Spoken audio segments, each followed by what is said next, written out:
Y en este momento de Un Canto se hace al viento, vamos a recibir a More Gema, que está presentando un nuevo trabajo discográfico que se llama El Fin del Invierno. ¿Cómo estás, More? Fernando Pellegrini te saluda acá desde Un Canto se hace al viento.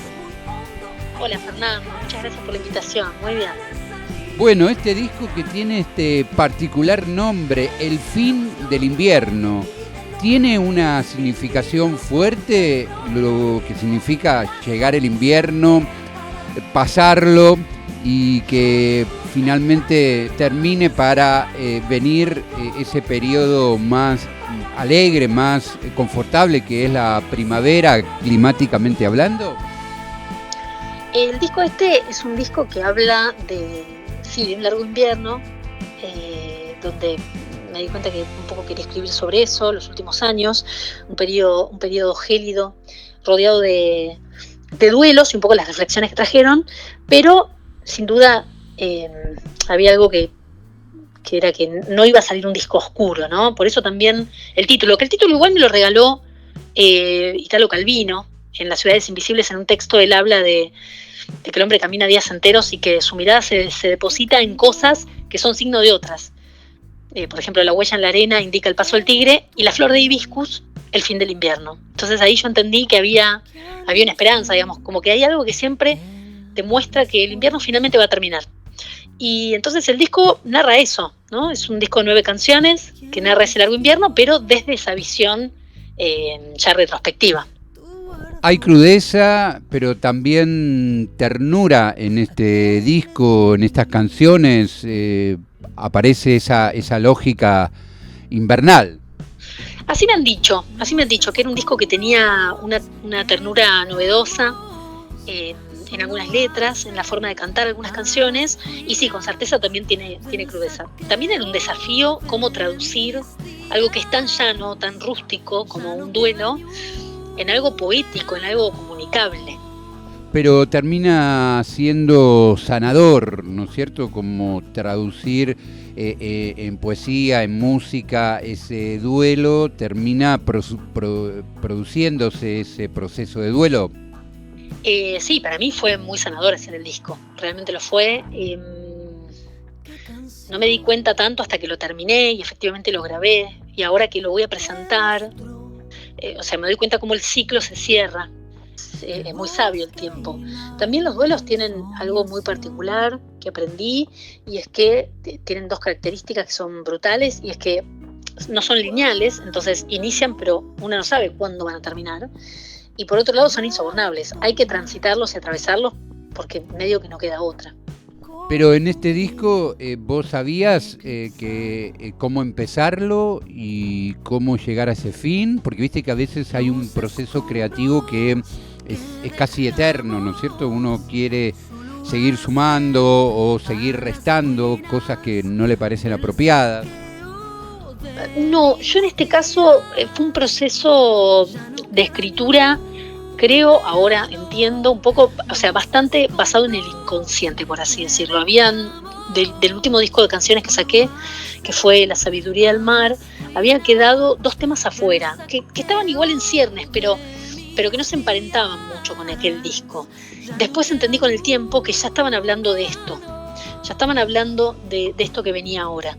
Entonces, yo tenía alguna cosa escrita por ahí, algunas notas en libretas, algunas melodías sueltas, cosas que cuando entendí de qué quería hablar, cuando di con esa frase de Calvino, entendí que todo eso se ordenaba bajo esa órbita. Entonces se me empezó a organizar un poco más el material, y entonces de alguna manera dije, bueno, esta es la lista de cosas de las que quiero hablar y de quiénes quiero hablar. Entonces ahí, como nunca antes, enlisté, dije, bueno, va a haber una canción que hable sobre esto,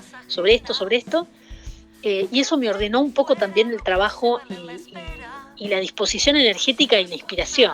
¿Y la flor qué valor tiene en este disco? Porque está en el arte de tapa, aparece una canción, ¿tiene esa significación de la contradicción entre invierno y primavera?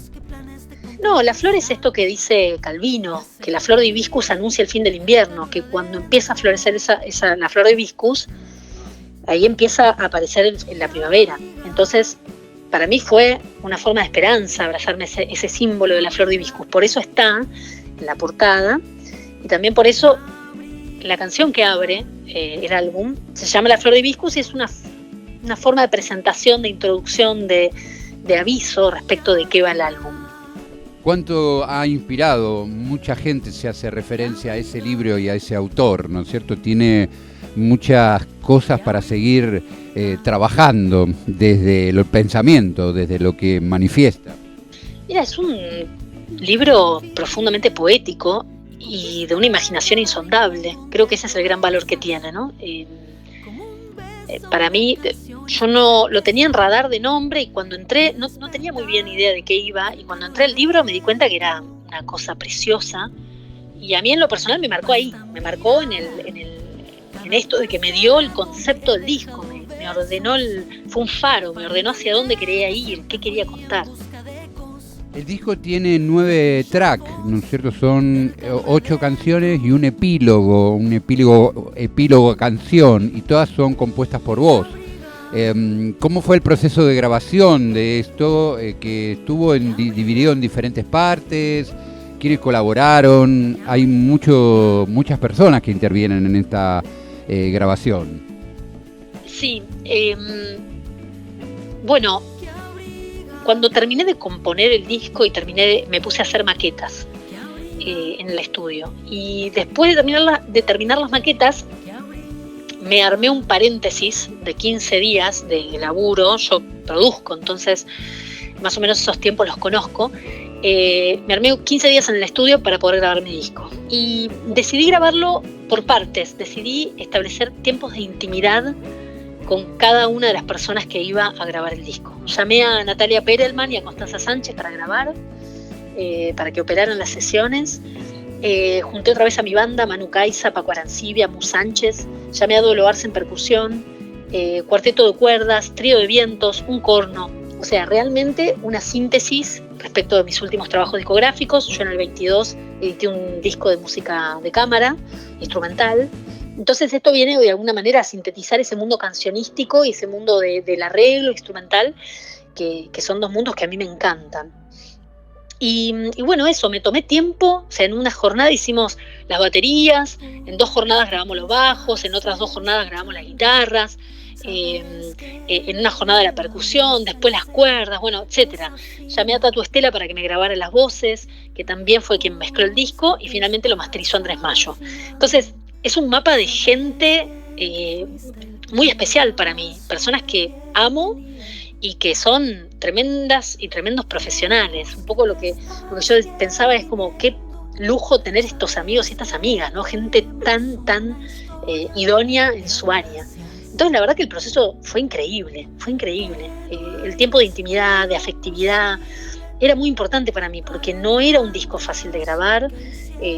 Lo que tuve que cantar cuando lo compuse ya fue árido, y a la hora de cantarlo también tocaba puntos álgidos. Entonces fue realmente un proceso tan amoroso, tan compañero, tan bien rodeada estuve, que fue un proceso de disco increíble. El mejor hasta ahora, yo creo. ¿Cuesta llevarlo ahora a un escenario, arriba de un escenario? Bueno, tuve que hacer adaptaciones. O sea, de base vamos las mismas personas, somos 5 personas de la banda, con Dolo Arce en la percusión, somos 5, y después lo que hice fue adaptar algunos arreglos de cuarteto de cuerdas a dúo, de violín y cello, y otros arreglos de vientos a trompeta y trombón. Vamos a hacer 9 personas en el escenario de Dumont 4040 el jueves 8, 21:30. Ahí será la cita para presentar por primera vez este material. Después habrá otros recorridos. Sí, por lo pronto en este formato va a ser primera y única vez. Después veré, seguramente tomaré mi guitarra y llevaré estas canciones hacia otros lados, pero no creo que sea con esta formación. Y la gente lo puede escuchar, está en plataformas de difusión musical. Contanos un poco cómo lo encontramos. Todos mis discos están en todas las plataformas digitales. Pueden buscar More Gema o El Fin del Invierno, y van a encontrar en todas las plataformas digitales mis álbumes, sí. ¿Y va a tener algún soporte físico? No lo creo por ahora, no lo creo. No es una habitué hoy por hoy ese soporte, hay una escasez de materiales editados en el soporte físico. Sí, que es una picardía, pero bueno, también hay una cuestión que es los costos, ¿no? En general la gente que edita hoy tiene el acompañamiento de alguna compañía que se hace cargo de esa parte, pero digamos, entre editar un físico y hacer una gran presentación en vivo, yo quiero hacer una gran presentación en vivo. También me parece que hay como un desacostumbramiento, usando esa palabra que no sé si existe, pero que se nota fácilmente, que el mercado fue dejando de editar y la gente se fue acostumbrando a otras formas. Aparte aparecieron otras plataformas otras formas de escucha, ¿no es cierto? Otros modos de escuchar. Sí, claramente la industria modificó las formas de consumo. Yo personalmente sigo escuchando CDs, y la verdad es que me dan ganas de hacerme de CDs de colegas que van editando en ese formato. Pero bueno, eso tiene que ver también con el perfil de cada cual. Yo soy una melómana y a mí me gusta mucho escuchar música y me gusta escuchar mucho discos completos de principio a fin.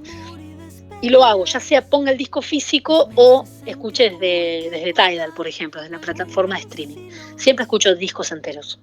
Sí, a las personas que tienen estas pasiones, por ahí lo que nos lleva el disco físico es a lo concreto, ¿no es cierto? A tener todo el arte de tapa, todos los que trabajaron y a tenerlo y verlo, ¿no es cierto?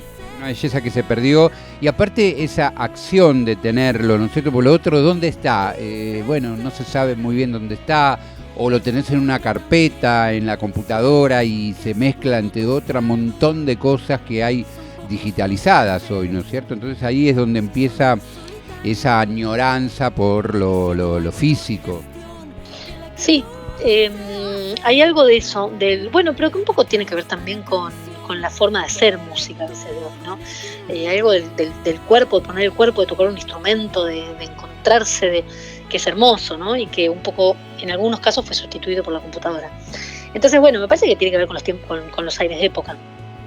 Y eso en el disco tuyo, por eso yo te lo remarcaba, no se nota. Aparece lo analógico, ¿no es cierto? La persona tocando el instrumento, hay un montón de personas interpretando la música, y eso en estos tiempos es bastante más difícil, y sobre todo con una producción independiente como es esta. Yo creo que en cierto ámbito, como es la canción de autoría, no es difícil encontrar gente tocando los instrumentos. Me parece que ahí está la resistencia.